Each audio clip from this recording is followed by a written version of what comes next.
और अब इसका इसी एडिशन का एक नवीनीकृत हुआ है अमेरिका से राष्ट्रपति संस्थान के द्वारा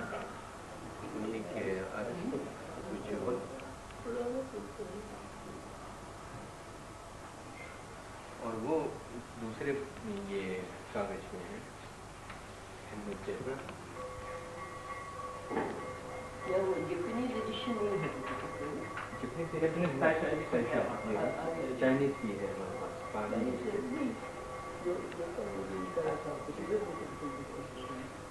वो नहीं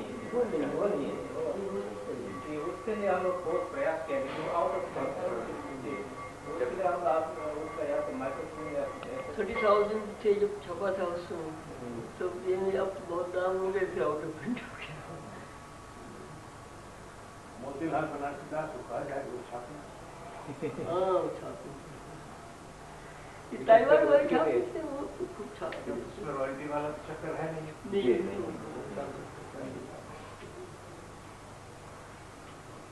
यहाँ इन लोगों ने कोई चाइनीज किताबें नहीं छापती हैं उनको उसके लिए मार्केट बहुत कम।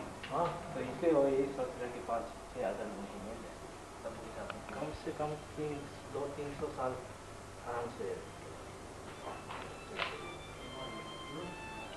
इसमें बनाते समय इसमें कोई रासायन तो नहीं है, कोई पॉइजनस हार्ब्स भी था कीड़ा देता जितने भी हमारे ये तिब्बती भाषा में संस्कृत प्राकृत आदि से अनुवाद हुआ है उसका पूरा एक कैटलॉग है। ये पेकिंग एडिशन का कैटलॉग है और ये लेगी एडिशन है। जी बात है। और ये एक क्लासिफाइड जिसमें करीब 6,000 से ऊपर टाइटल्स हैं।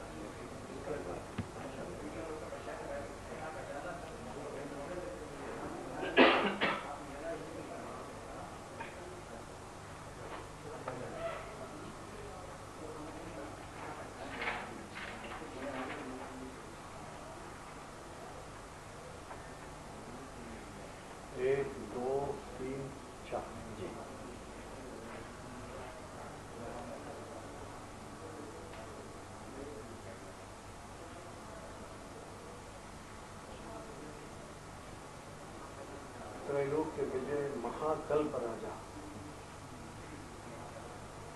ये इसका तिब्बती का जी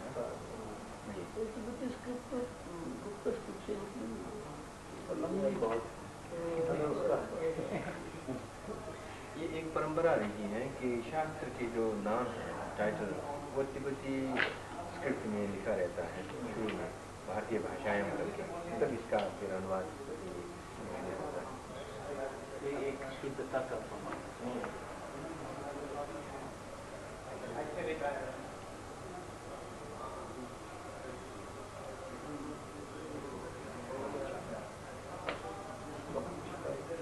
ये वही पेकिंग एडिशन है 1956।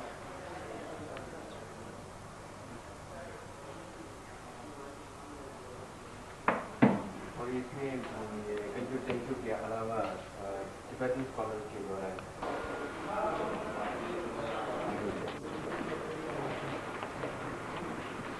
पॉलिटिकल में यथासंभव पूरे दुनिया में जितने भी बुद्धिज्म और टिबेटोलॉजी और हिमालयन स्टडीज से संबंधित पत्रिकाएं हैं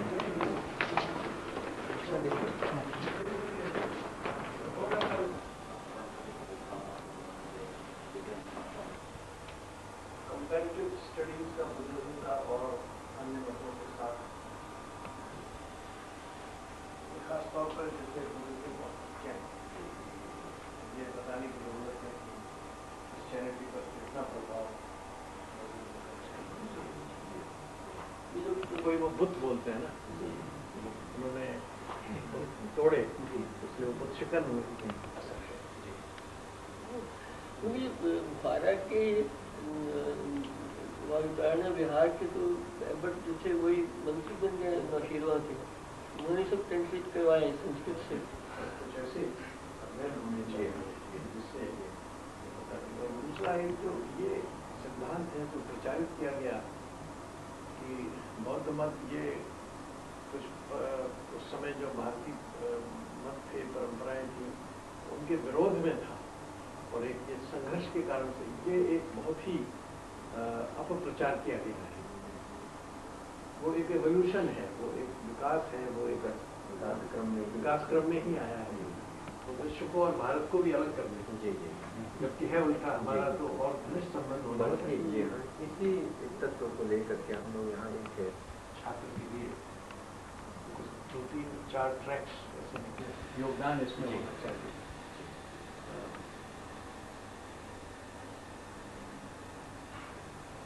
और जातक कथाएं में से तो कुछ छाट करके छापने की जरूरत बहुत है। वो हम वो भी चाहते हैं कि जो हमारा वैल्यू एजुकेशन है उसमें कुछ अच्छी कथाएं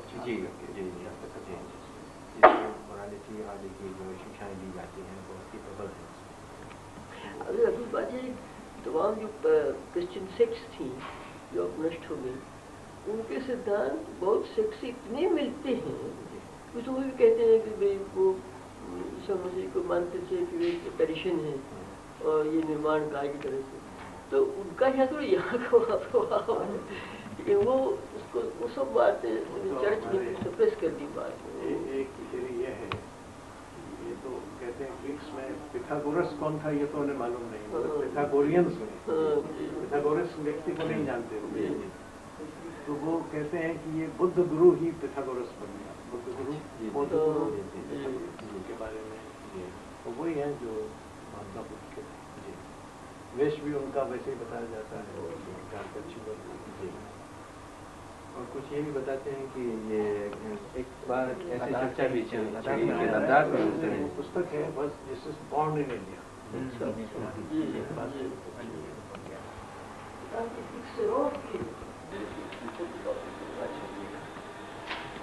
अब तो वो इंटरनेट ये हमारे माइक्रोफिल्म और माइक्रोफिश ये माइक्रोफिल्म में करीब 1000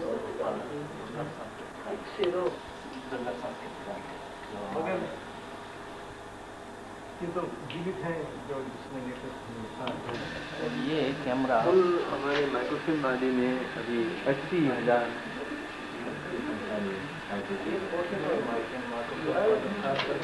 हमारे पास माइक्रोफिल्म है, उसको स्कैन करके तो कंप्यूटर में रहते थे, उसको तो सीधी नस्ल करना और उसके इंटरनेट द्वारा उसको उपलब्ध कराना। और इसके साथ साथ इसका जो अधिक मिलान हो रहा है वर्तमान देवनागरी के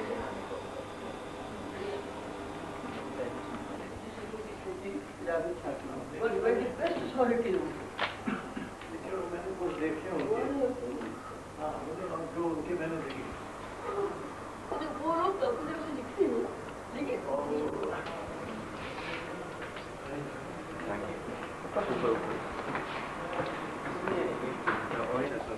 उसमें विशिष्ट विद्वानों का व्याख्यान और उनके पाठ आदि को रिकॉर्ड करके उसे टेप रिकॉर्ड ये कैसे बंद किया जाता है और ये 2-3 साल में पूरे इंटरनेट में टेक्स्ट के साथ ये ग्राफिक और टेक्स्ट दोनों कई दिनों का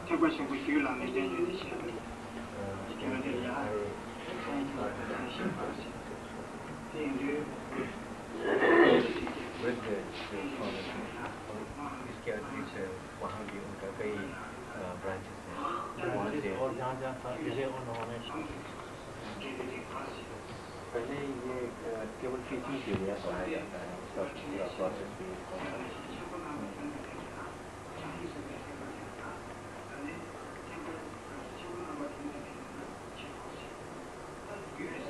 बिहार में कुछ नहीं है। बिहार में नहीं, बिहार में ऐसा कोई संस्थान ही नहीं है।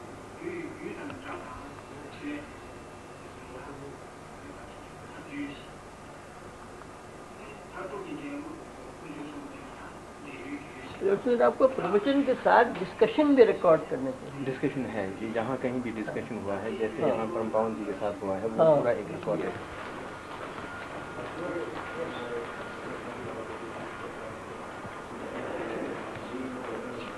इसमें मुख्य ऊपर चर्चा और अध्ययन है जो आज के सूरत और प्रकाशित नहीं जी हाँ है। ये जो जर्नल है ये जर्नल कहीं से भी प्रकाशित नहीं है और उसे पहले हम सूचना देते हैं और इसके बाद क्रिटिकल एडिशन एक्टिविटी के साथ मिलान करके और भी जहाँ कहीं संभव उसके एडिशन तुलना करके जैसे यहाँ इधर ही इस वर्ष हम लोग एक लाइब्रेरी में ऐसे ही पड़ा हुआ था, उस ग्रंथ को उस नाम से जाना नहीं गया, तो अध्ययन के बाद ये पता चला कि वो मुद्दा बहुत ही बड़ी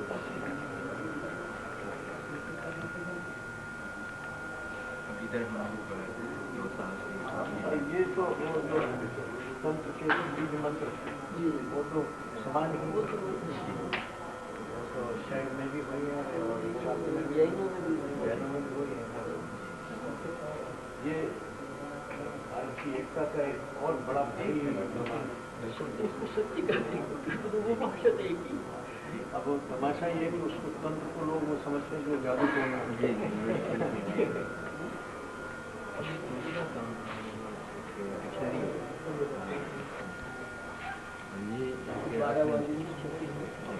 और इसमें जैसे केवल शब्द संकलन ही नहीं परंतु संदर्भ भी दिया हुआ है ये।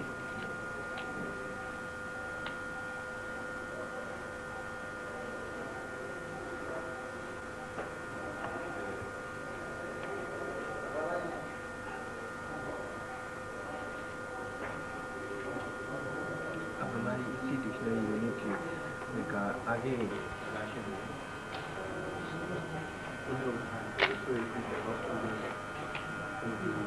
छोटे कलेवर भी छोटे हैं लेकिन आचार्य दीपंकर और वहाँ इसी ग्रंथ की रचना हुई जो बाद में जाकर के नालंदा इसमें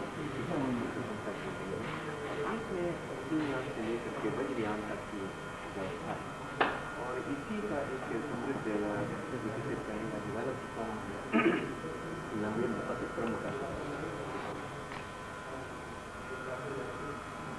और इसी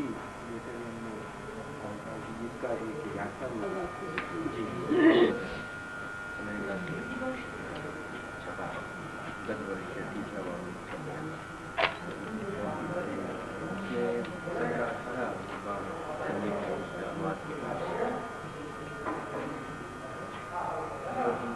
एक शास्त्र बता रहे हैं नहीं है ये इसका वर्जन है और ये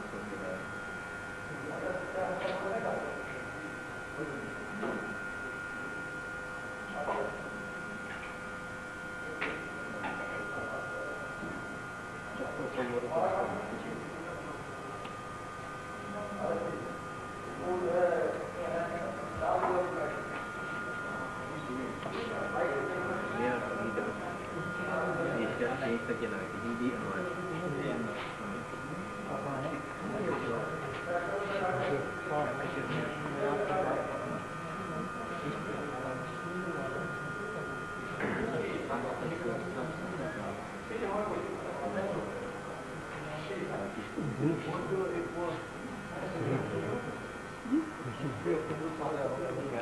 अगर रुचि हो वो अगर आगे की पढ़ ऐसी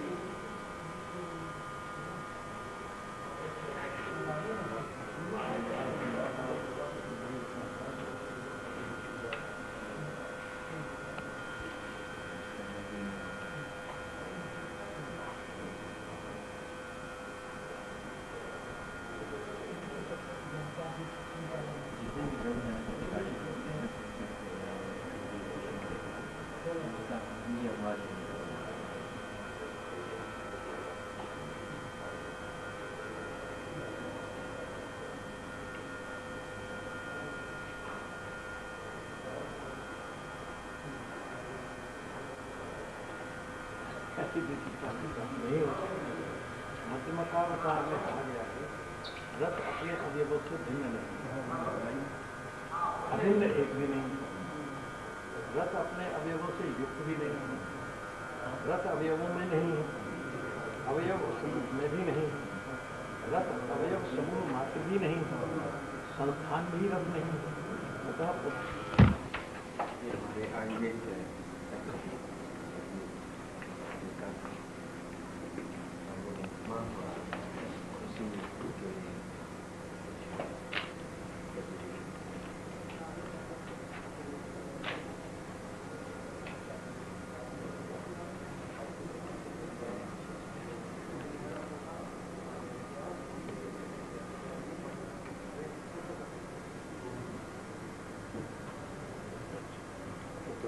दो प्रतियां जी जॉन ब्रांच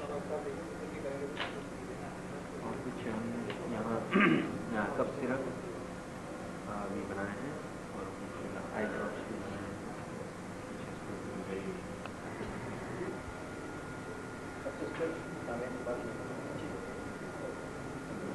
ये है कि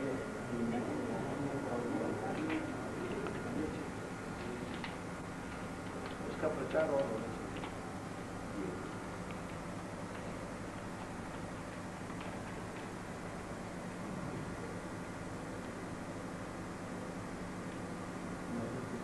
क्या दाम है?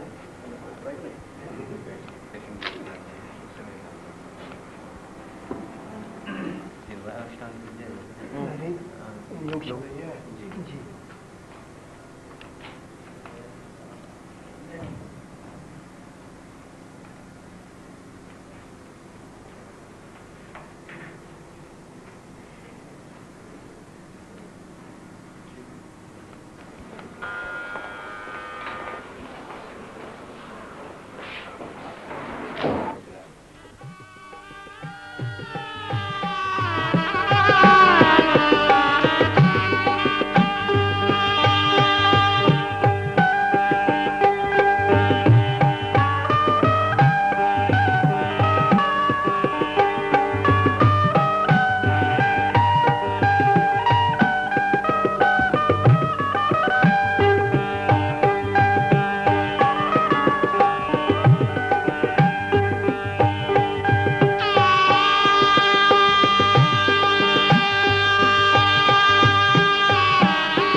나왔다는 가지고 주지가 그것도 저게 저도 나왔대도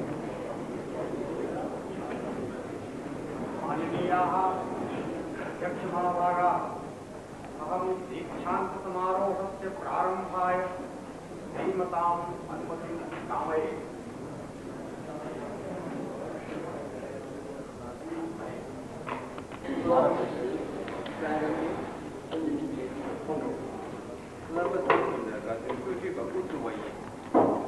माननीय अध्यक्ष महाभागाः अहं दीक्षांत समारोहस्य प्रारंभाय श्रीमताम् अनुमति।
शास्त्री आचार्य विद्यावारिधि परीक्षोपाधि प्रदानाय भारत सर्वकारस्य मानव संसाधन विकासस्य विज्ञान तकनीकी मंत्रालयस्य च केंद्रीय मंत्रिभ्यः महामहिम श्रीमद्भ्या आचार्य मुरली मनोहर जोशी महोदयेभ्यः प्रोफेसर डेविड सेफोर्ड लुइग महोदयेभ्यः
केना के कमजन फेंसो की टुंची तंग तेने कोंगो निरसुम ता यंगा पर पर्याप्त युवे भारतीय जनसंघ जागरण की सोबे टुंची तंग तेने मध्य उत्तर प्रदेश भारतीय जनसंघ जागरण की सोबे टुंची कुकुरशी थे जोशी छोके नमरा तुम्हें कोने एक विशिष्ट दे देश लोंगादी उत्तर प्रदेश भारतीय जनसंघ जागरण की सोबे टुंची तंग उन्हें ये चिबा के कोने मिमा की सोबा शीले टुंची जागर जनता पार्टी मिमा सोबा शीले टुंची उन्हें चिबा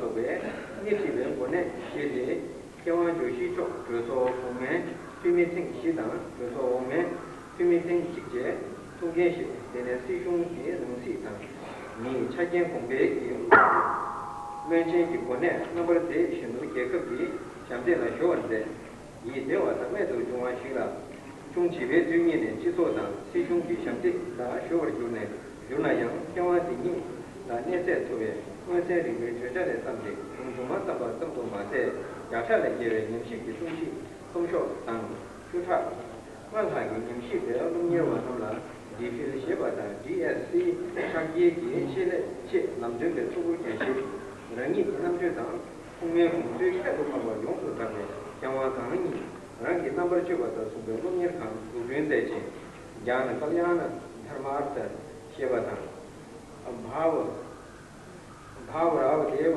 संन्यास सेवता माधव निमिषित जुब्यू खानता उत्तरांचल यके हेतो चेगी जिसे सुयत में तुंगे शंशी नंगे तेदन तुं हैंका नासो की में सेशी न 요시초 안기 유기 상주단제 자거기 남주단 냉장기 사변나마 초도 양도고 간게 남긴 시민보다 최단 냉장의 섬지 유당 주수 시중기 최적기 주도 전문이다 어린이용주 계급 또 아프리카 스웨덴 스위트저랜드 우르스라 소고 유도 남도 찍는 바된다 정말 통시에서 대단히 소미를 강남 남아기 차기에서 생투 남자만 양도고 게임이 제대로 초기 넘버 2가 양을 긴딩하다 음식 세일나 소고 양답으로 공격하다 양답을 개발을 때마다 쇼를 근데 정철만 우리는 조시 초라 마게 타고 싶에 생각했지 소미는 기회에 개발 대도실 प्रशस्ति पूर्व पुरुषा तरणी जात तटस्थितेन्द्र प्रस्थादि नामना ख्यातायां सुदूर भूतकालादेव देशस्य राजधान्यां पश्चिमोत्तरतो भारत प्रवेश देहल्यां इव दिल्ल्यां श्रीमन् मनोमोहन पितु प्रांगणे वेद गुण रंगचंद्रमिते ख्रीस्तीय वर्षे जनवरी मासस्य पंचमे अहनि जनिम अलभन्तो श्रीमन्तो मुरली मनोहर जोशी महाभागा अथ च यामुन तटम अनुसरन्तः प्रयागं प्राप्यापि गंगा संगमे सरस्वतीं अन्विष्यन्तः इव सरलां तरलां परिगृह्य स्वकीयां संपूर्णामेव स्नातकोत्तर पर्यन्तां भौतिक विज्ञान शिक्षां डीफिल इति सोदोपाधिं च सम्पूर्य प्रयाग विश्वविद्यालयतः एव विविध पदानि अलङ्कुर्वन्तः अध्यापनरता आचार्य पदानि निवृत्ताः अपोगंड कालत एव जोशी महाभागानां हृदये देश सेवांकुरः समजन्य फलतः समाज सेवायै सक्रियाः सन्तः स्वकीय 10 एव वर्षे राष्ट्रीय स्वयंसेवक संघस्य 15 वर्षे च अखिल भारतीय विद्यार्थी परिषदस्य सदस्याः 19 एव वर्षे उत्तर प्रदेशीयायाः अखिल भारतीय विद्यार्थी परिषदा महामन्त्रिणः 53तमे च वर्षे प्रयागस्थ भारतीय जनसंघस्य संघटन मंत्रिणः उत्तर प्रदेशीय भारतीय जनसंघस्य संभागीय संघटन मंत्रिणश्च दायित्वानि स्वीकृत्य बहुविधां देश सेवां कृतवन्तो जोशी महाभागा एवमेव उत्तर प्रदेशीय भारतीय जनसंघस्य मंत्रिकोषाध्यक्ष उपाध्यक्ष पदानि जनता पार्टीत्याख्यस्य महामंत्रिपदं भारतीय जनता पार्टी विधस्य महामंत्रिकोषाध्यक्ष अध्यक्षादि सांगठनिकानि पदानि निर्वहन्तो जोशी महाभागा चतुर्वारं लोकसभायाः एकवारं च राज्यसभायाः सदस्याः सञ्जाताः अथ च केन्द्रीय शासनस्य गृह मानव संसाधन विकासादि मंत्रिपदे विराजमानाः महामहिम जोशी महोदयाः राष्ट्रसेवायै समर्पिताः सन्ति। सुखदं चेदम् आश्चर्यं यत् बाल्यकालतः एव समाजशासनसेवानिरता अपि एते विद्वद्वर्याः प्रगतविज्ञानविषयाणि अधिकृत्य न केवलं शताधिकानि शोधपत्राणि अनेकान् ग्रन्थांश्च निबद्धवन्तः अपितु 15 प्रायाणां शोधच्छात्राणां DPhil DSc इत्यादि उपाधेः निर्देशनं चापि कृतवन्तः। स्वकीय मौलिक विचाराणां कृते विख्याता एते महाभागा वैचारिकी संस्थानां संस्थापका ज्ञान कल्याण धर्मार्थन्यासस्य भाऊराव देवरन्यासस्य माधव शोध संघटनस्य उत्तरांचल विकास समितेश्च आजीवन सदस्या अंगीकृता विविध समितीनां च सदस्यत्वेन नामिताः। स्वदेशीय विचारक प्रतिबद्धाः जोशी महाभागाः भारतस्य आध्यात्मिकानां सांस्कृतिकानां च मूल्यानां परम संपोषकाः सन्ति। स्वकीय विश्वविख्यात वैदुष्यादेव एते महाभागाः विज्ञान विषयं धर्मं संस्कृतिं वादीकृत्य व्याख्यानार्थं शासकीय प्रतिनिधिरूपेण आमंत्रित व्याख्यातृरूपेण वा जर्मनी, संयुक्त राज्य अमेरिका, दक्षिण अफ्रीका, स्वीडेन, स्विट्जरलैंड, रूस आदि देशेषु एकानेकवारम् आमन्त्रिताः विविधोपाधिभिश्च विभिन्न संस्थाभिः सम्मानिताश्च।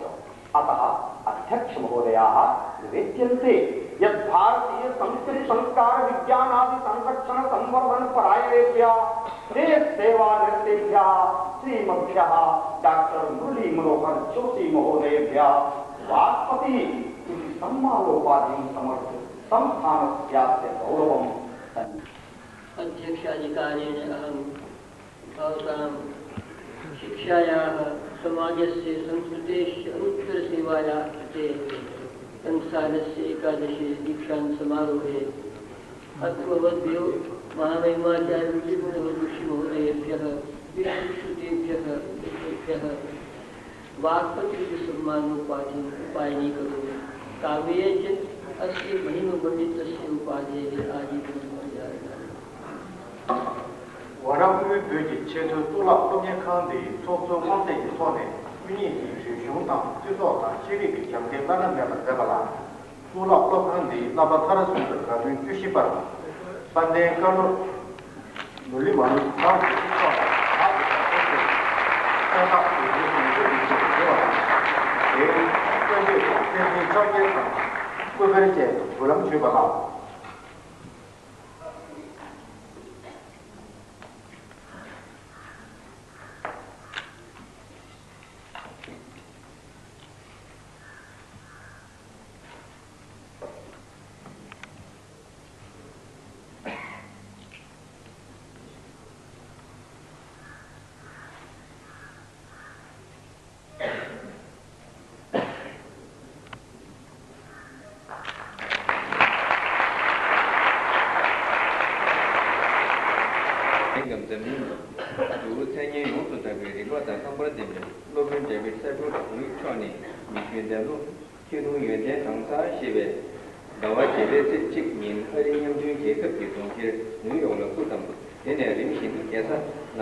France Paris Premier Austria Vienna तुला लोम्य खाना निहों की टोक्यो तुला लोम्य खाना लंदन ता हार्वर्ड तुला लोम्य देता गिने दा चेंगे नमाजा शिवे चिबे जुदे लोम्य की जुदो ने तमशिन क्यामा विचो केबर दुनिया बे जवा तो बचुं रंगी केंदन की मिची के पोवाला तेने क्यामा विचो German journal of oriental philosophy जागर की तेवे द्वितीय सेवादान तावे द्वितीय सेवादान जर्नल ऑफ टिबेट सोसाइटी के वेगी चिसो की द्वितीय सेवादान journal of Indian national association of Buddhist studies सेवा ये केजे थुतो के नामे तुमये कांगे द्वितीय सो तुला लोकान्य दा चेंगी निमशी की द्वितीय खागे तुमची की जिंगो तो दु सो लेको시 뭐 되는 남의 농业강 농业현도기 집에 주다 유럽도 유배 현도 인기 농시 주도 다대벌 통계 시신이 받아 이슈대로 유대 노부 유대 노로 보다 나와시게 네 답을 개와 리초 옥스포드 유배 빨리 가대기 현도시대 농业관계 현도기 최면 수도 되게 되네라 꾸준한 신발 다대벌 예전도 저war라부지데 라부치 만세 버지시 지도 마시소 개완디 별게 거라 개변로베 소남 여러분들도 유튜브남도 예지 보내 나버라 예디 개완 디 남베 거라 녀월코에 빠지다 렉처 별게 이 소남나 캠베 파드로스니 앞으로 좀디 카투지 당한 임시 최종의 준출라 준출의 개완 마세 개완신이 something kept on the Hindu emotion of the Kevin Hunter and Sanjay Generation, the Shishi can you made entry which one nature and vacation jacket sometimes to them. So to let them the Fundu Nam Paris, Rome, Legend,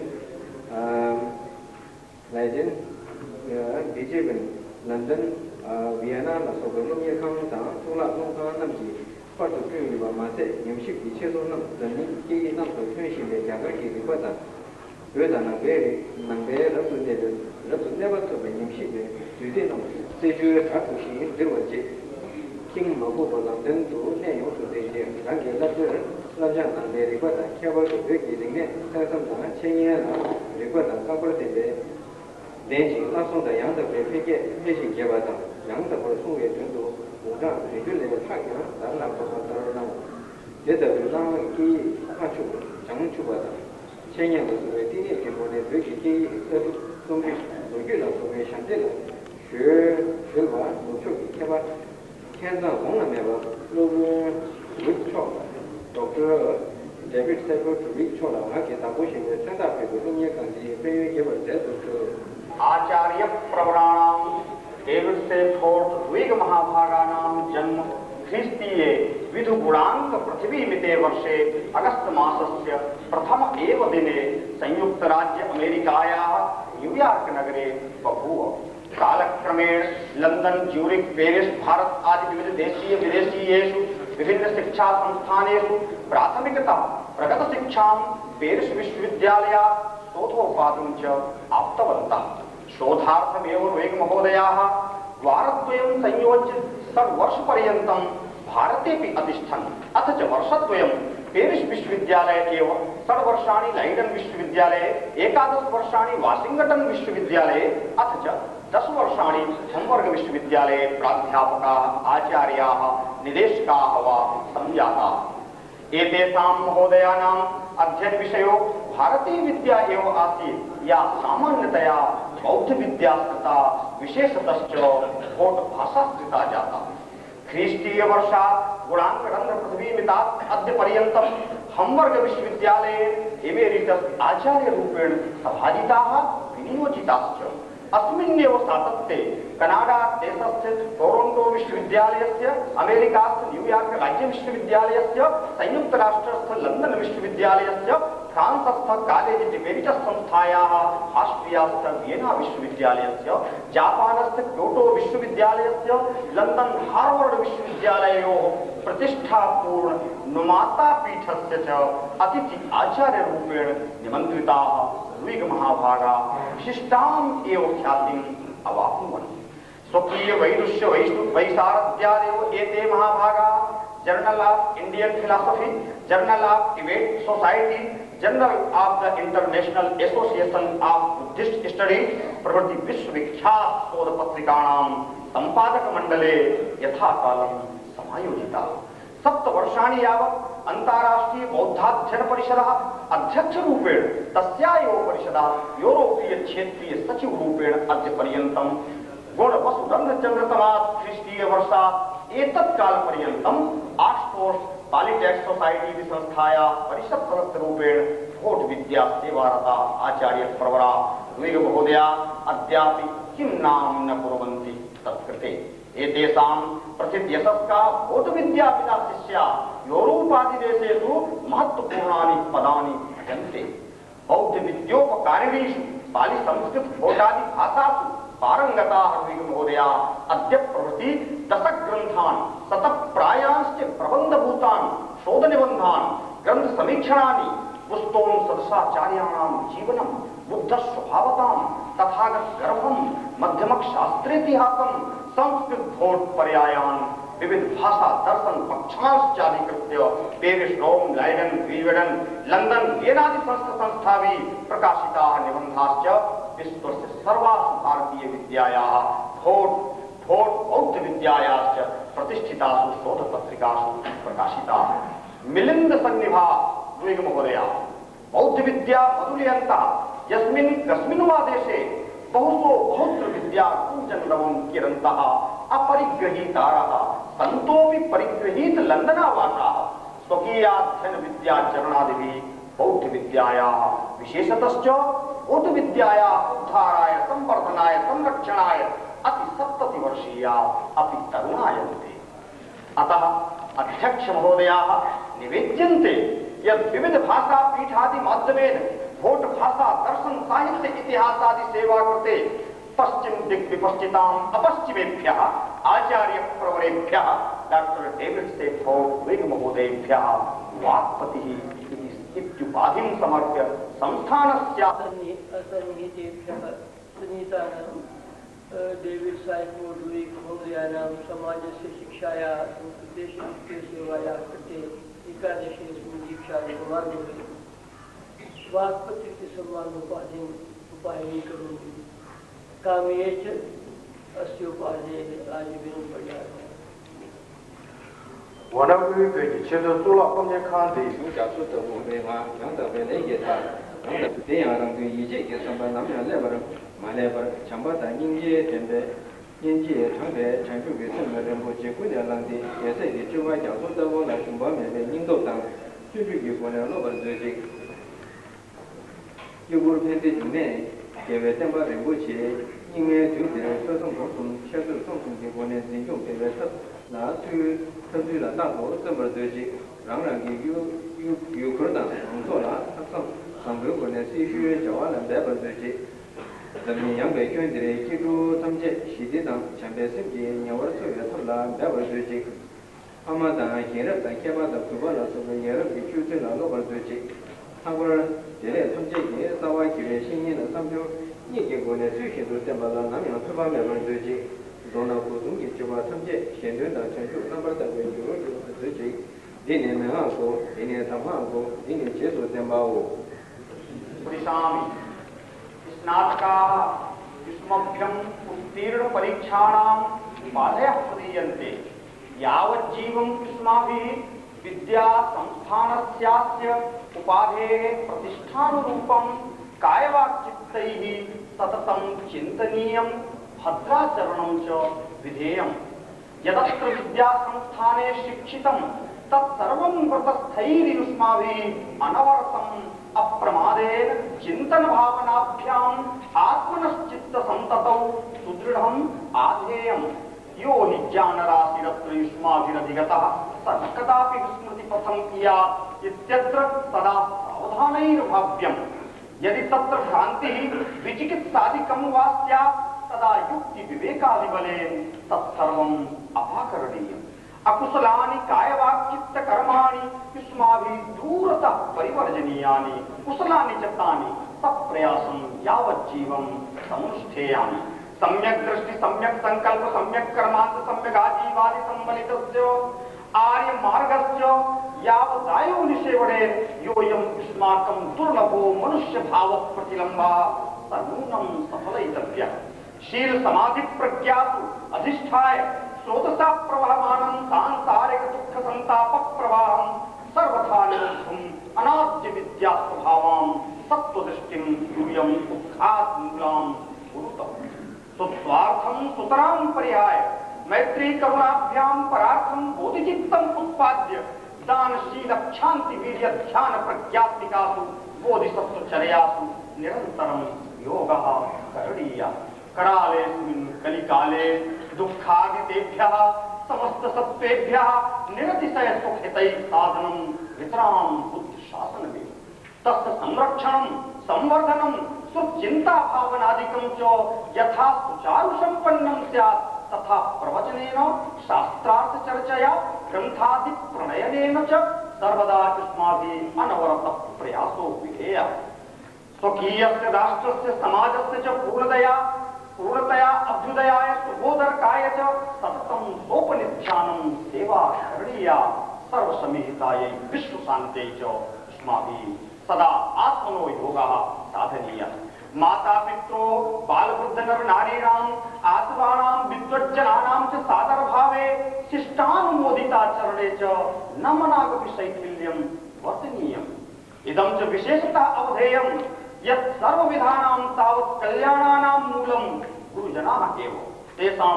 सम्यक् सेवासु मनसा वाचा कर्मणा च न कदापि प्रमादो विधेयः संक्षेपतः समस्त काय वाक् चित्त कर्मणां परार्थे बुद्धत्वस्य हेतुत्वे च विनियोगः करणीयः एष उपदेशः एषा अववादः एषा अनुशासनं कुसुमानां स्नातकान् संस्थाभ्यां संस्थानेन निर्धारित अवधिपर्यन्तं कुशल आचार्य निर्देशानुसारं शोधकर्मरतैः विद्वत् विषयम् अधिकृत्य षट्चत्वारिंशत् अधिक पंचविंशति शततमे उत्थाप्ये स्वकीय शोध प्रबंध परीक्षार्थं प्रस्तुतः परीक्षैः च उपाधिप्रदानार्थम् अनुमोदितः एवं एतैः विद्यावारैः उपाधियोग्यता प्रमाणिता अत्र भवन्तः निवेद्यन्ते यत् उपाधिप्रदानेन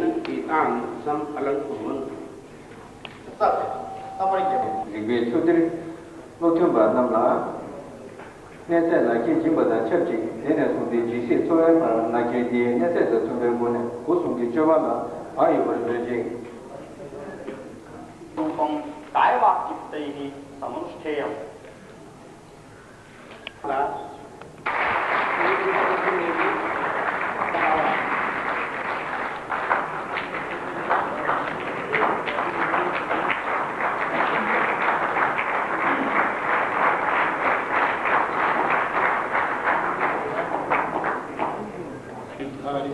पर्यन्तं कुशलाचार्य निर्देशानुसारं शोधकर्मरतेन अनेन विद्वद्भिः विषयमाधिकृत्य षट्चत्वारिंशदधिक पंचविंशति शततमे उत्थाप्ये स्वकीय शोध प्रबंध परीक्षणार्थ प्रस्तुत परीक्षकस्य उपाधि प्रदानार्थम् अनुमोदितः एवं अनेन विद्यावारिधिः इत्युपाधि योग्यता प्रमाणिता अत्र भवन्तः निवेद्यन्ते यत् उपाधि प्रदानेन एतं श्रमणं कुर्वन्तु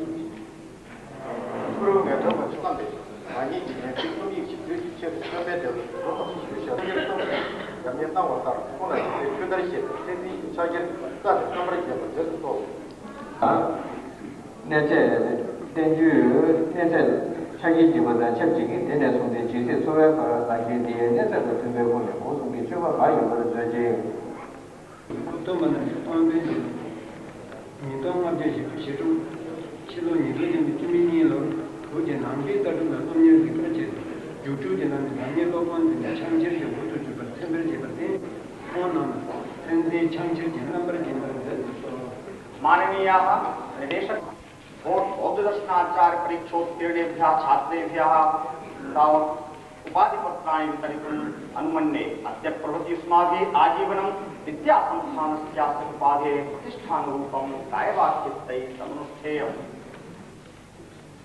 현진이마 원나주라 드랑가시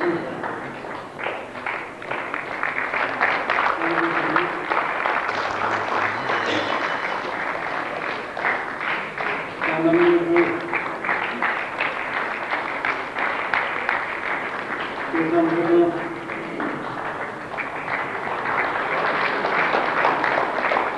윤기원 양양다시 팬만도르지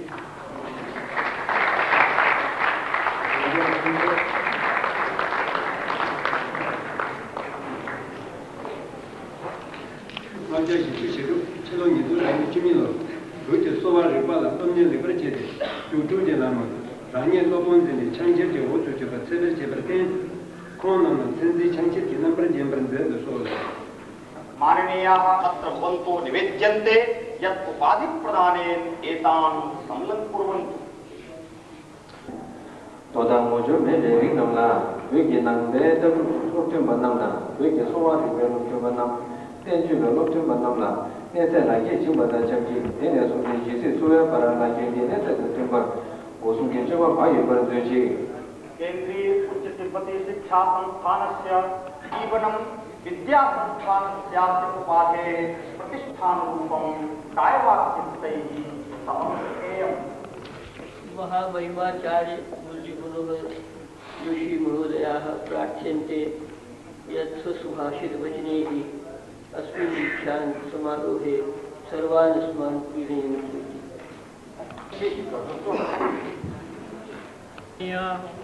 केंद्रीयोच्च तिब्बत शिक्षा संस्थान शासी परिषद अध्यक्षः प्राच्य प्रतीच्य शिक्षाध्यक्षः प्रोफेसर गोविंद चंद्र पांडे महोदय संस्थानस्यास्य निदेशकः प्रोफेसर केशेन वान् सामतेन महोदय संस्थानस्यास्य समुपस्थिताः तत्तत् शास्त्रेषु लब्धयशस्का विद्वांसः लब्धोपादयः स्नातकाः शिक्षानुरागिनो अतिथय भ्रातरो भगिनीयश्च विद्याराजधान्या काश्यात् नातिदूरे सुप्रतिष्ठिते केन्द्रीयोच्च तिब्बती शिक्षा संस्थाने मन्ये यतो हि बोधगयायां बोधिमासाद्य भगवान् बुद्धः अत्रैव स्वकीयस्य धर्मस्य प्रथमोपदेशं बच्चेभ्यः भिक्षुभ्यः कृतवान् यो हि विपुल बौद्धवाङ्मये धर्मचक्र प्रवर्तन नाम्ना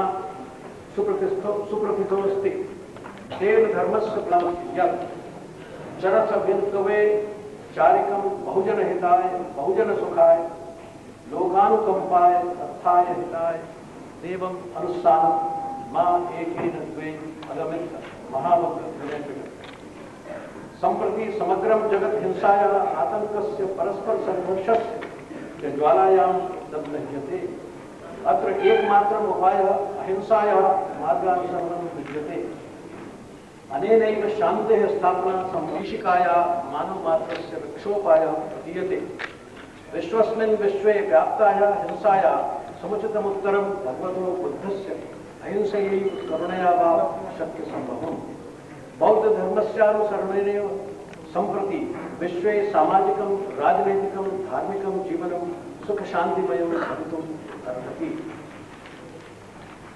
महात्मना गान्धिना मार्टिन लूथर महोदयेन च एवं विधायाः शान्ते संस्थापनाय आत्मोत्सर्गः कृतः अद्य पुनः जगत् तदैव सद्धर्मं बौद्धधर्मं कामयते यः बहुजनहिताय बहुजनसुखाय लोकानुकंपाय प्रवर्तितः आसीत् अत्र च अगणितः तद्धर्मवेत्तारो जनाः स्वहृदये सेवाभावनां त्यागभावनां च प्रबलीकृत प्रेरणादीपकल्पः सन्तः मानवतायाः समुन्नतये अहर्निशं प्रयतन्ते स्म परिणामतः बुद्धेन प्रभाविता मानवीय संवेदनापूर्ण सद्धर्म भावना आध्यात्मिक चेतना सौंदर्य भावना बौद्ध कलारूपेण न केवलं भारते अपितु मध्य एशिया देशेषु सिंगल नेपाल तिब्बत बर्मा श्याम चीन जापान कोरिया जावा सुमात्रा चंपादिषु धार्मिक सामाजिक सांस्कृतिक जीवनं प्राभावयत् तेभ्यः नवीनां जीवनदृष्टिं च अयच्छत्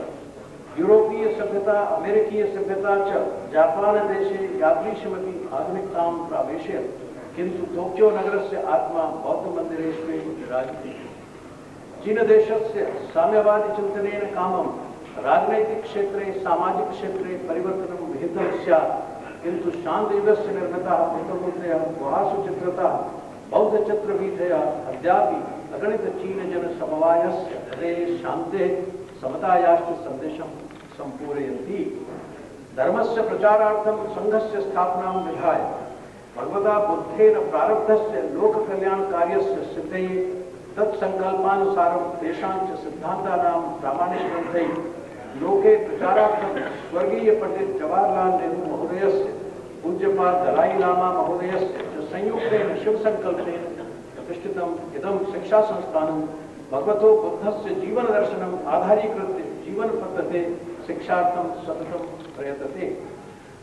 दशावतारेषु भगवतो बुद्धस्य परिगणनमेव विद्योतयति यत् तस्य व्यक्तित्वम् अनुपम आसीत्, स साधुतायाः अतीभूतः आसीत्, स कदापि वेदस्य ब्राह्मण धर्मस्य वा निन्दकः नासीत्। समाजे निन्दायाः प्रसक्तिः अनन्तरं जाता यदा ब्राह्मणाः बौद्धाश्च मिथः द्वेषिणः सञ्जाता। यः करुणादया मित्रतायाश्चाकारः सः कथं कमपि तस्य सदुपदेशानां ये केचन ग्रन्थाः समुपलभ्यन्ते तेषां परिशीलनेन ज्ञायते यत् तथागतः स्वसङ्कल्पे अडिगः विचारे अचलः वचसि पेशलः आचारे कुशलश्चासीत्। तेनोद्घोषितं यत् तेन बुद्धत्वं समाधिगतं किन्तु कदापि नोद्घोषितं यत् कापि अदृश्यशक्तिः तं प्रेरयतीति। वादविवादावसरे सः सहिष्णुः सुशीलश्च आसीत्।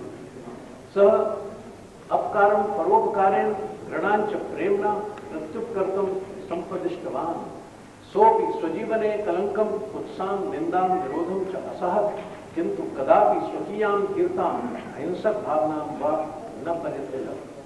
तेनोक्तं यत् यदि कश्चित् अज्ञानवशात् मां निन्दति तथाप्यहं तं स्वप्रेम्णा छायया सन्तर्पयिष्यामि। एकदा कश्चिन् मूर्खः तस्मै अपशब्दं प्रयुक्तवान्। तथागतः पृष्टवान् तात यदि कश्चित् किमपि कस्मैश्चित् ददाति प्रतिगृहीता च तन्न गृह्णाति तदा तद्दानं कस्य भवति। सः अपशब्दप्रयोक्ता उक्तवान् तस्यैव यः दाता अस्ति। पुनः तथागतः प्रोक्तवान् तात तथैव यत्किमपि अपशब्दं त्वं माम् अभिलक्ष्य प्रोक्तवान् तम् अहं न स्वीकरोमि, अतः स्वसन्निधौ स्थापय। एवमेव तथागतः नितरां विनोदप्रियः आसीत्। संस्कृत मेरा भाषण इसमें आप शेष पढ़ा हुआ मान। अब मैं कुछ हिंदी में बोलूँ।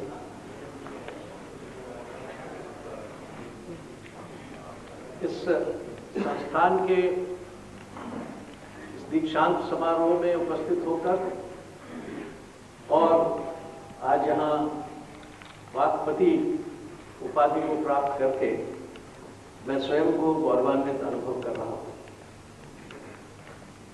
वस्तुतः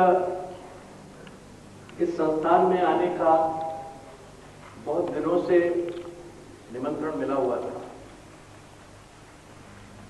किंतु अनेक कार्यक्रमों में व्यस्त रहने के कारण यहाँ उपस्थित नहीं हो सकता। दीक्षांत समारोह एक ऐसा अवसर होता है कि जिसमें एक निश्चित तिथि पर आना ही पड़ता है, उसको टाला नहीं जा सकता। इसलिए दीक्षांत समारोह की तिथि निश्चित हुई और उसमें मैं आप सबके सामने उपस्थित हूँ। वाक्पति की उपाधि मुझे प्रदान करके आपने मुझे गौरवान्वित किया, सम्मानित किया। वस्तुतः मैं उस उपाधि के लिए अपने को योग्य नहीं मानता। वैसे तो राजनीतिक सामान्य तौर पर वाक्पति ही होते हैं।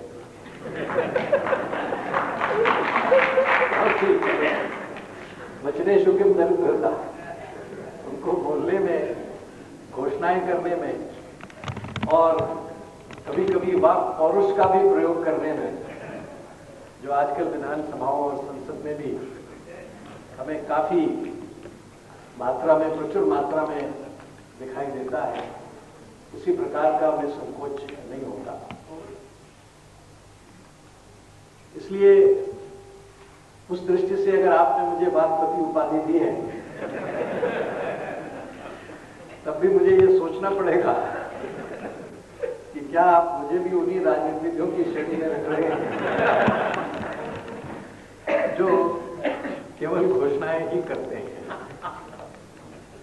और अगर आप दूसरे रूप में मुझे वाक्पति की उपाधि दे रहे हैं तो सचमुच में उसके लिए योग्य नहीं हूं, क्योंकि बौद्ध दर्शन और बौद्ध धर्म तथा भगवान बुद्ध के और उनके अनेक शिष्यों के द्वारा समय समय पर व्याख्यायित जो बौद्ध दर्शन, बौद्ध तंत्र और बौद्ध विज्ञान, सबका मैंने कोई विधिवत अध्ययन नहीं किया है।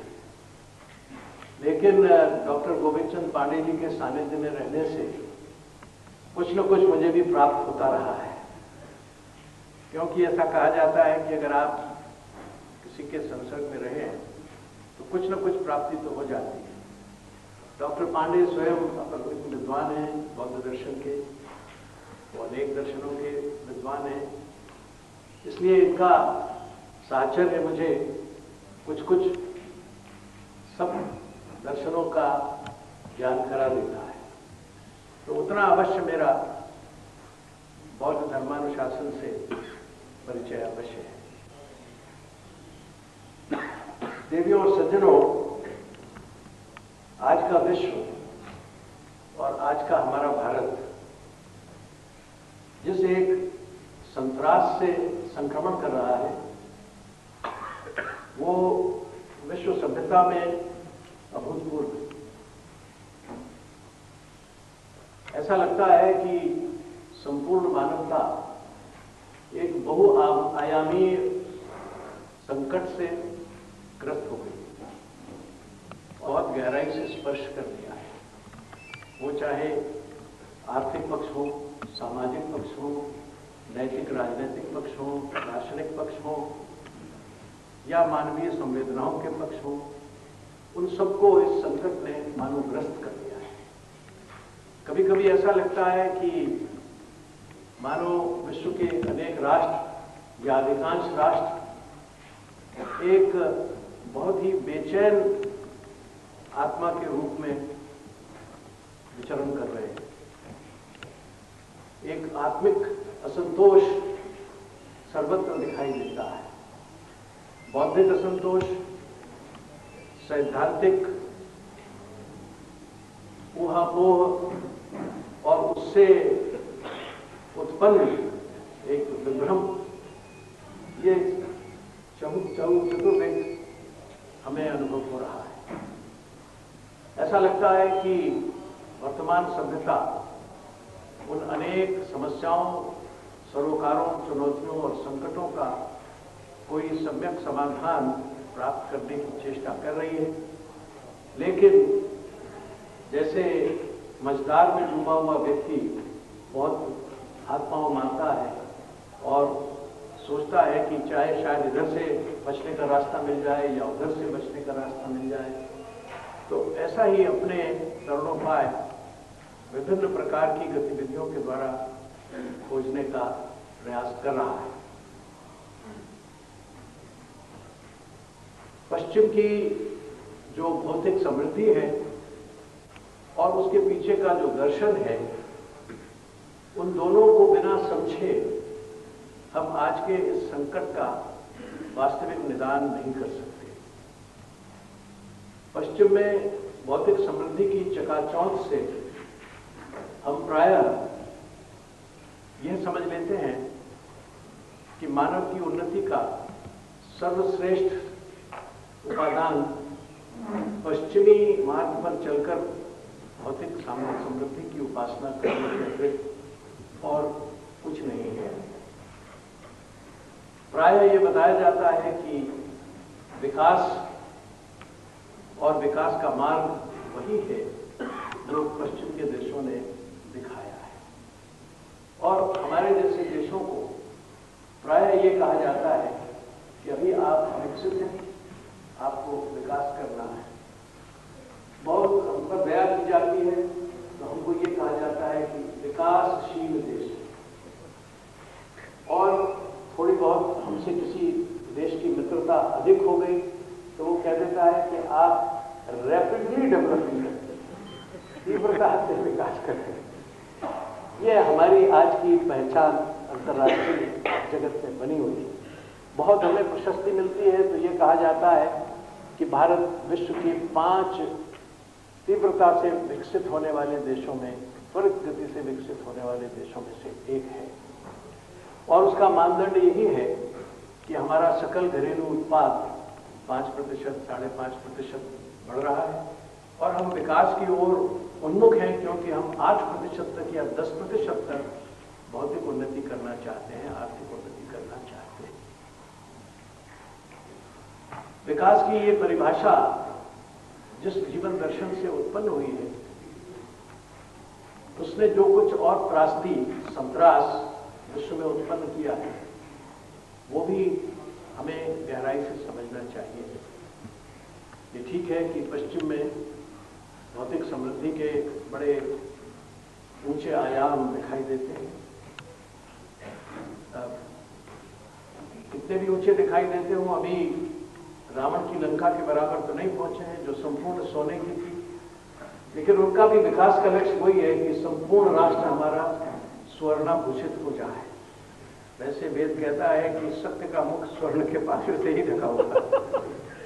तो एक प्रकार से हमारी दृष्टि से ये असत्य की खोज के अतिरिक्त और कुछ नहीं है।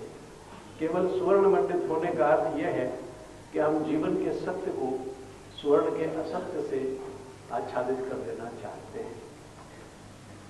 परंतु अगर आप गहराई से देखें तो सृष्टि के नियमों का जैसा साक्षात्कार हमने किया, समझा, उसमें एक मौलिक अंतर है।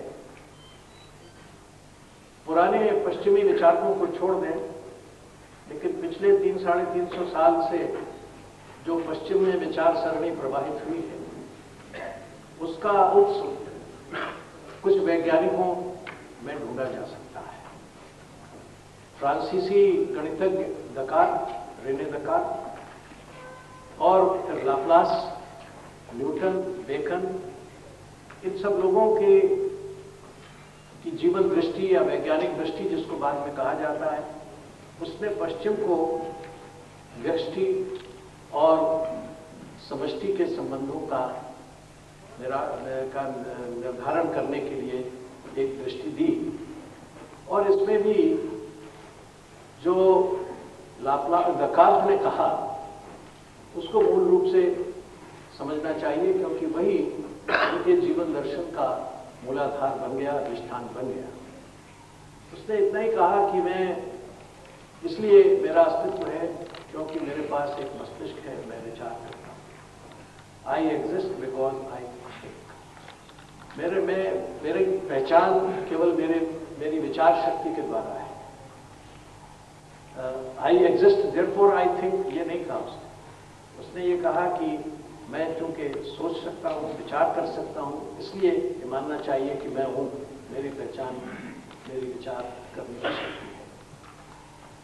और उसने ये भी कहा कि ये विचार करने की शक्ति मेरे पास है, और जिसके पास विचार करने की शक्ति नहीं है उसमें मैं अधिक श्रेष्ठ हूँ।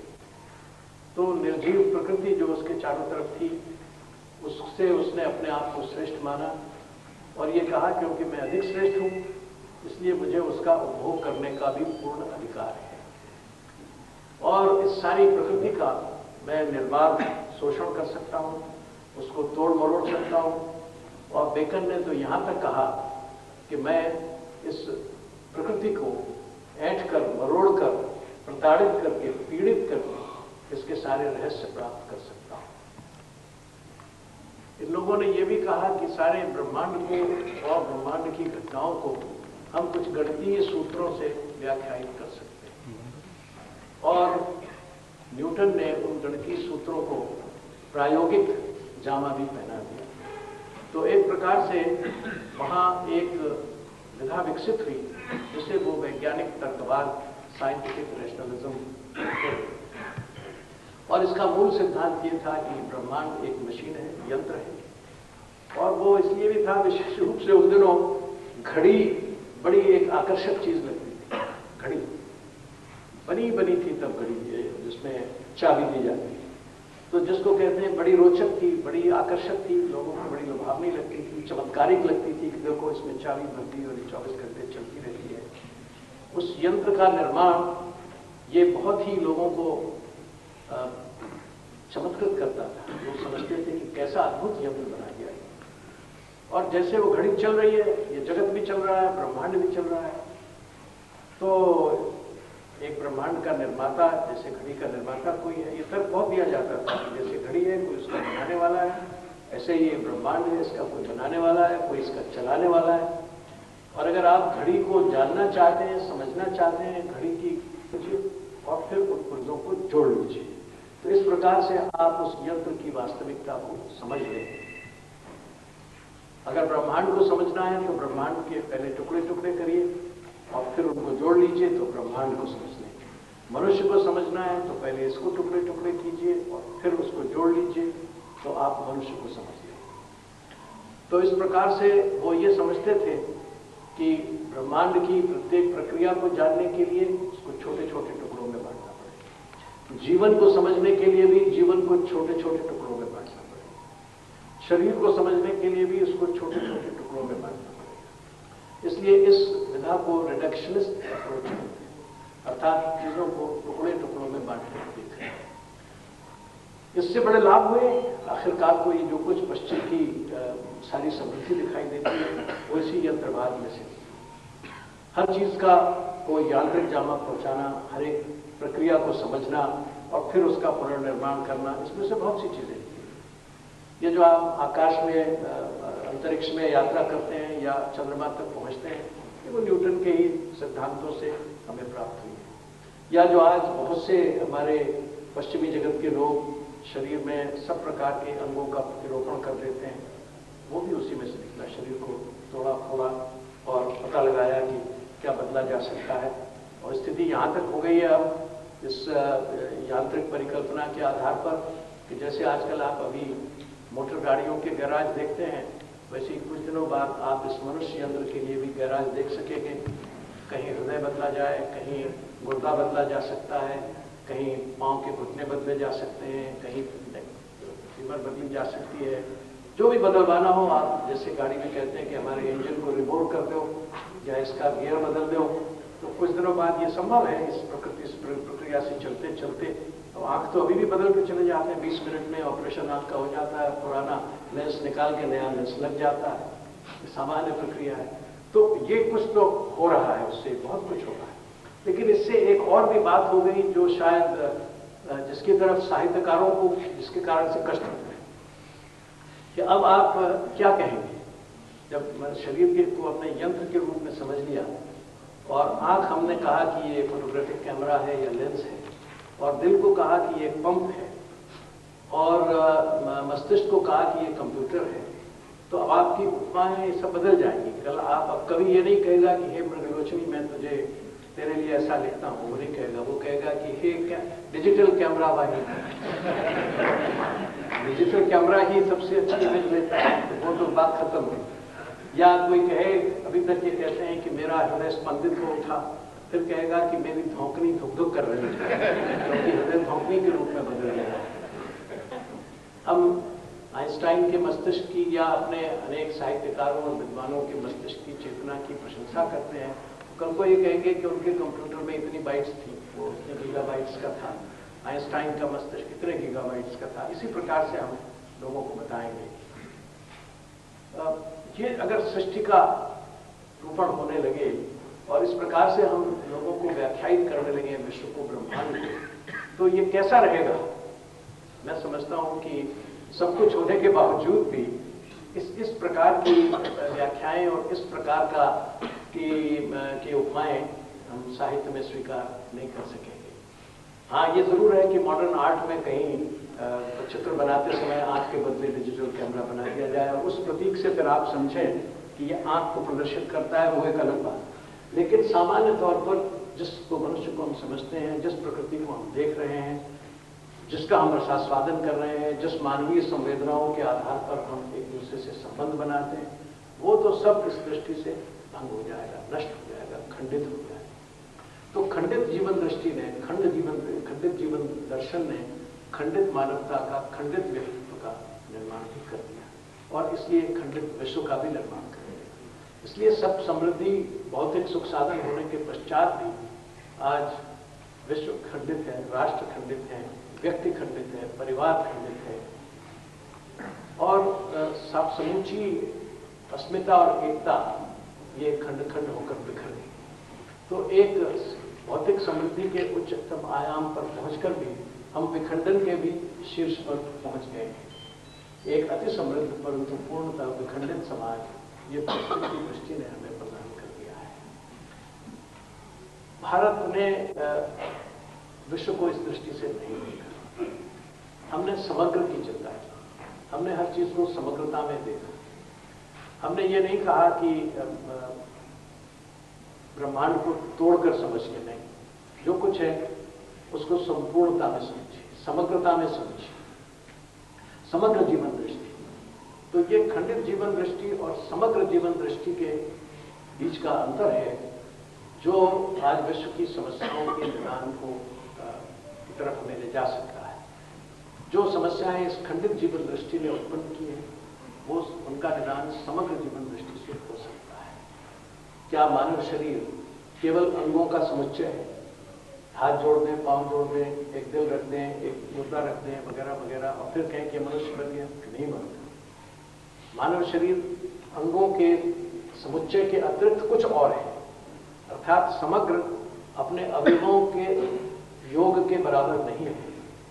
Human body is not the algebraic sum of all its parts, it is something more than that. वो मोर क्या है, वो अधिक क्या है जिससे ये मनुष्य मनुष्य बनता है? वो अधिक क्या है? वो कौन सी ऐसी चीज है कि जिसके लोप हो जाने पर ये सारे शरीर के अंग प्रत्यंग धरे रह जाते हैं? कितना ही बढ़िया से बढ़िया दिल लगवा के लाइए, कितना ही बढ़िया से बढ़िया अपने अंगों का प्रत्यारोपण कर लीजिए, लेकिन एक समय, एक स्थिति, ऐसा एक बिंदु आता है कि ये सब अत्यंत सुंदर होने पर भी निष्क्रिय हो जाता है, निरुपयोगी हो जाता है। क्यों? इसका अर्थ है कि मानव शरीर केवल अंगों का समुच्चय तो नहीं है, परंतु ये उससे अधिक है। अर्थात समग्र केवल अपने अवयवों का जोड़ नहीं है, उससे अधिक कुछ है। इसलिए समग्र को आप अवयवों में बांटकर समझ नहीं सकते। इसलिए जो कुछ समझना होगा वो समग्र में समझना होगा। और ये समग्रता का ये जो चिंतन है, ये भारतीय चिंतन, ये हमारे हर दर्शन में चाहे जिस प्रकार से लें, उसका मूल स्रोत है समग्रता में समझिए। ये समग्रता में समझना, समग्र दृष्टि, ये अब विज्ञान भी मान रहा है। विज्ञान में अब ऐसे प्रयोग हो गए हैं कि जो इस बात की तरफ इंगित कर रहे हैं कि ब्रह्मांड का प्रत्येक कण, छोटे से छोटा कण, ये बड़ी से बड़ी निहारिका, मंदाकिनी, गैलेक्सीज, इन सबसे अत्यंत घनिष्ठ रूप में और अत्यंत ही आत्मीय रूप में संबद्ध है। एनालाइजेबिलिटी के स्थान पर अब हमें एक होलिस्टिक, समग्रता का दर्शन देना होगा। अर्थात ब्रह्मांड को आप टुकड़ों टुकड़ों में बांट के नहीं समझ सकते, और मानव जीवन को और समस्याओं को भी आप टुकड़ों में बांट कर नहीं समझ सकते। व्यष्टि, समष्टि, सृष्टि और परमेष्टि, इन सब के अंदर एक बिल्कुल जैसा माला के अंदर एक धागा रहता है, का सूत्र का जो मूल है, ऐसे ही वो धागा, एकता का एक धागा, एकत्व का, वो संस्यूत है इस सारे ब्रह्मांड में, छोटे से छोटे कण से लेकर बड़े से बड़े निहारिका।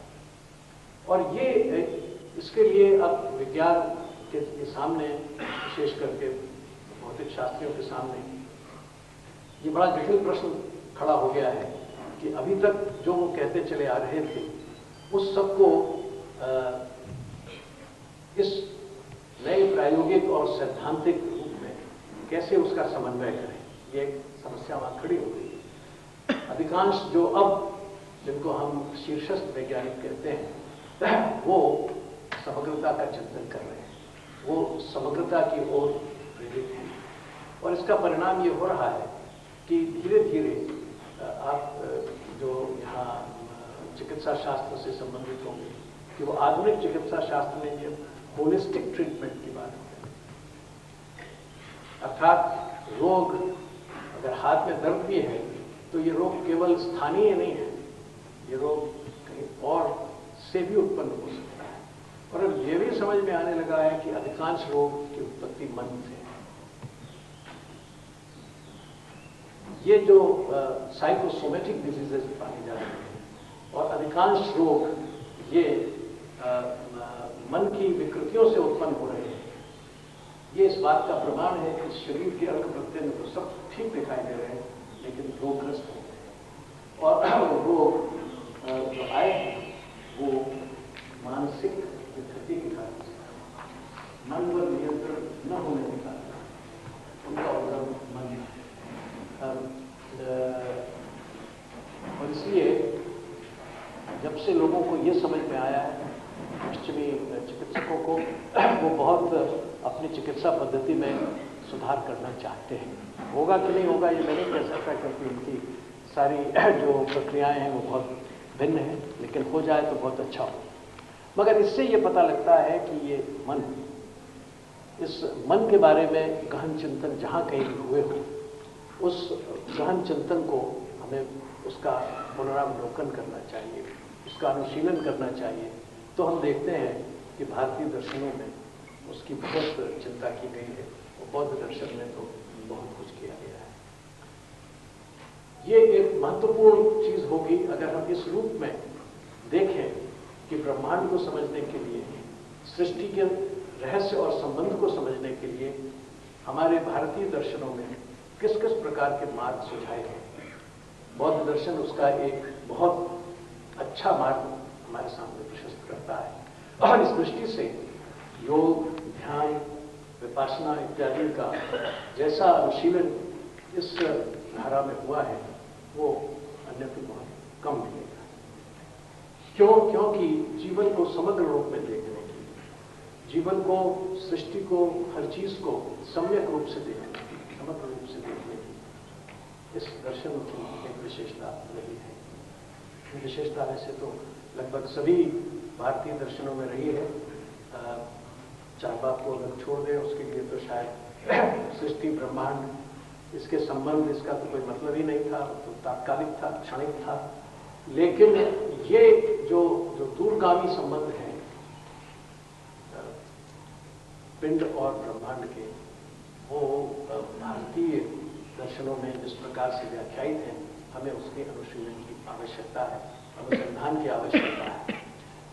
केवल भौतिक समृद्धि की पाश्चात्य ऊंचाइयों से हम प्रभावित न हो और ये समझना कि समृद्धि का एकमात्र रास्ता वही है, ये गलत है। भारत भी कुछ शताब्दी पूर्व सोने की चिड़िया कहता था, धन और संपत्ति में किसी से कम नहीं था। जो लोग यहाँ आए वो भारत को की धन और संपत्ति को लूटने के ही लिए आए। कोई जिन्होंने आक्रमण किए वो आक्रमणकारी, वो शासक हमारे, वो मूलतः भारतीय समृद्धि से आकृष्ट होकर आए और वो समृद्धि हमने उस समय प्राप्त की थी जब दकार्त का तो जन्म हुआ ही नहीं था, शायद उसके कई पुरखों का, कई पीढ़ियों का भी जन्म नहीं हुआ। उस समय भारत समृद्ध और न केवल भौतिक रूप से समृद्ध था बल्कि आध्यात्मिक और नैतिक रूप से भी समृद्ध।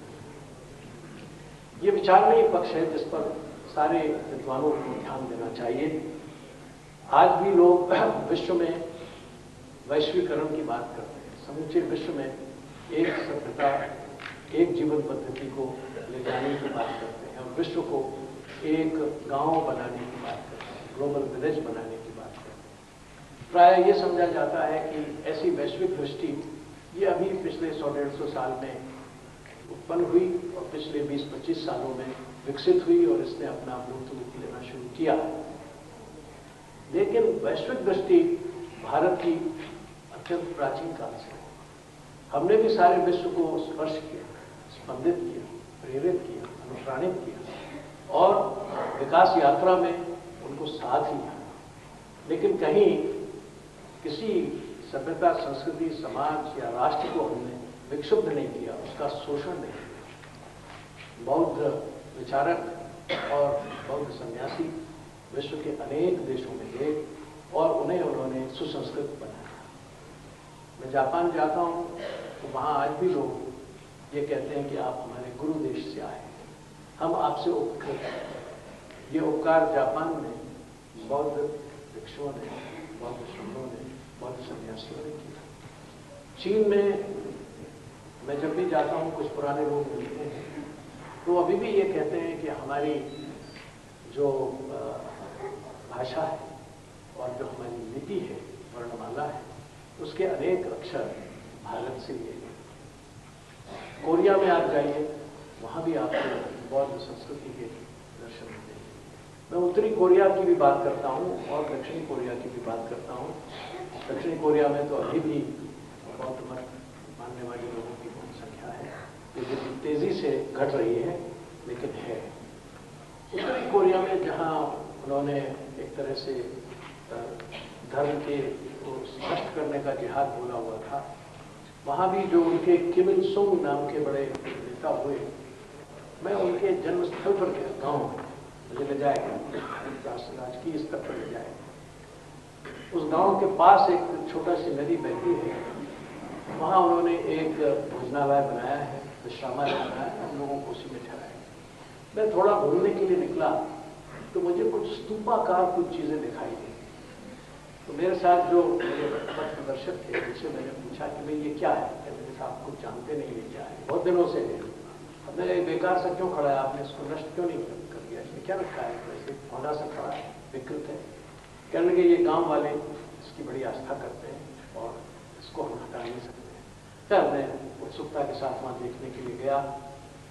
उस पर काई जमी हुई थी, हम लोगों ने थोड़ी काई वाई भी खुद, उसमें कुछ लिपि नजर आई। तो मेरे से कहने लगा कि अब आप देखिए, इसको ज़्यादा मत करिए, ये बौद्ध स्तूप है और इसकी गांव वाले बड़ी मान्यता रखते हैं और कभी भी इसको वो हटाने नहीं देते। हमने इसको बचा रखा है। बचा रखा है माने वो उसको तोड़ा नहीं उन्होंने। बाकी तो प्रकृति जो उसके साथ खेल कर रही है वो होने दो, संरक्षण भी नहीं करेंगे, नष्ट भी नहीं करेंगे। आयुष्य के साथ वो नष्ट हो जाए तो हो जाए, परंतु वहाँ विद्यमान है। वहाँ मैं मंगोलिया भी गया था, उन्होंने मुझे order of the friend of Mongolia का सम्मान भी दिया। सारा बौद्ध दर्शन वहाँ दिखाई देता है, मनुष्यों में दिखाई देता है। बहुत बड़ा पुस्तकागार है, लाइब्रेरी बहुत विशाल है, जिसमें हजारों ग्रंथ, शायद लाखों ग्रंथ हो सकते हैं, तो वो वहाँ विद्यमान है। बहुत दिनों के कम्युनिस्ट शासन के पश्चात भी वो उस आस्था को वहाँ नष्ट नहीं कर पाया। मैं थोड़ा सा गंगा जल और गंगा की रेत वहाँ ले गया था। मैंने जिन मठों में उनको दिया, उन लोगों ने उसको बड़े आदर के साथ बोधिसत्व की, बुद्धेश्वर की प्रतिमा के सामने रखा, नमन किया। वहाँ के प्रधानमंत्री और राष्ट्रपति को भेंट किया तो उन्होंने कहा ये भारत से गंगा का जल आया है, सिर पर ग्रहण किया। हमारे यहाँ अगर कोई प्रधानमंत्री या राष्ट्रपति गंगा जल को सिर पर ग्रहण करे तो उस पर संपूर्ण भगवाकरण का आरोपण कर दिया जाए, कहेगा ये आपात मस्तक भगवा है। केवल अगर वो श्रद्धापूर्वक गंगा जल ग्रहण करे और अगर उसने कहीं गंगा की रेत की भस्म लगा दी फिर तो कहे कि ये जन्म जन्मांतर के लिए बिल्कुल ही नष्ट हो गया और भ्रष्ट हो गया। कहाँ परंतु इन तमाम देशों में, थाईलैंड जाइए, वियतनाम जाइए, श्रीलंका जाइए, इंडोनेशिया जाइए, आपको संपूर्ण इस क्षेत्र में भारतीय स्पर्श, भारतीय संसर्ग और भारतीय कार्य पद्धति के दर्शन। हमने इस विश्व को कुटुंब बनाया, पश्चिम की उस दृष्टि ने इस विश्व को बाजार बनाया। हमने कहा वसुधैव कुटुंबकम, विश्व एक परिवार है उन्होंने कहा कि विश्व एक बाजार है, क्योंकि वो जो उद्योग प्रधान और उपभोग प्रधान जो संस्कृति वहां पैदा हुई, उसने विश्व को एक बाजार बनाने के लिए मजबूर कर दिया। इसको अच्छी तरह समझने की जरूरत है कि पश्चिमी जीवन दृष्टि ने ही आज समूचे विश्व को बाजार के रूप में परिणित किया है, क्योंकि उस यांत्रिक व्यवस्था से जो एक यांत्रिक विभीषिका पैदा हुई, उस विभीषिका का ये उदर पूर्ति तभी हो सकती है जब विश्व एक बाजार के रूप में बन जाए और विश्व की सारी समृद्धि का बहुत बड़ा अंश उसके उदर में समा जाए। इस बाजार के नियम बड़े विचित्र हैं, इसमें कोई मानवीय संवेदना नहीं है। बाजार के नियम केवल पैसे पर आधारित है। अगर पैसा है तो आप हैं, अगर पैसा नहीं है तो आप नहीं हैं। अगर कंप्यूटर में, बैंक के कंप्यूटर में आप हैं तो आप हैं। आपका क्रेडिट कार्ड यदि बैंक के कंप्यूटर में दर्ज है तो आप हैं, नहीं तो आप नहीं है। कहेगा नहीं आपको मैं पहचानता नहीं, आपका तो क्रेडिट कार्ड है नहीं, और है भी तो उसका बैंक में कोई खाता नहीं है, बेमतलब है। आपके पास कहीं न कहीं एक उपभोग करने के लिए, खरीदने के लिए शक्ति होनी चाहिए, और इसमें से ही असीमित उपभोग, अमर्यादित उपभोग का सिद्धांत जन्म लेता है। इस अमर्यादित उपभोग ने और असीमित उपभोग ने विश्व के अंदर भारी तनाव पैदा किए हैं। जो लोग आज सामान्य तौर पर आतंकवाद या परमाणु शस्त्रों के निषेध के कारण किसी राष्ट्र पर आक्रमण करने की बात करते हैं, वो तो केवल एक छलावा है। असली खेल तो तेल का है, क्योंकि तेल के कारण, ऑयल के कारण जो ऊर्जा पर उनका अधिकार होगा, और उस अधिकार के कारण जो उनके बाजार की में चीजें सस्ती बनेगी या बाजार की प्रक्रियाओं पर, उत्पादन की प्रक्रियाओं पर उनका अधिकार होगा, वहां। तो इसलिए इन सब बातों को अगर आप गहराई से देखेंगे तो पता लगेगा कि पश्चिमी जीवन दृष्टि केवल तनाव, संघर्ष, विभेद, विघटन और युद्ध की ओर प्रेरित करती है। असीमित उपभोग से कभी भी विश्व शांति नहीं हो सकती। असीमित उपभोग का मार्ग कभी भी विकास का मार्ग नहीं हो सकता, विनाश का मार्ग अवश्य हो सकता है। भारतीय दर्शन में, विशेषकर बौद्ध दर्शन में, इस मार्ग का को शमन, इस ज्वाला को शमन करने के उपाय बताए गए।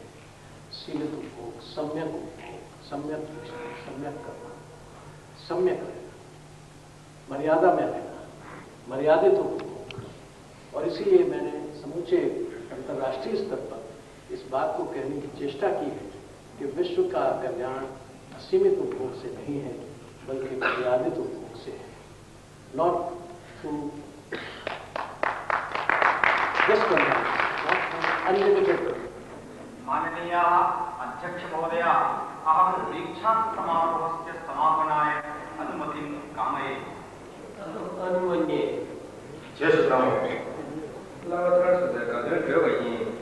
दीक्षांत समारोहस्य समापनम् उद्घोषये।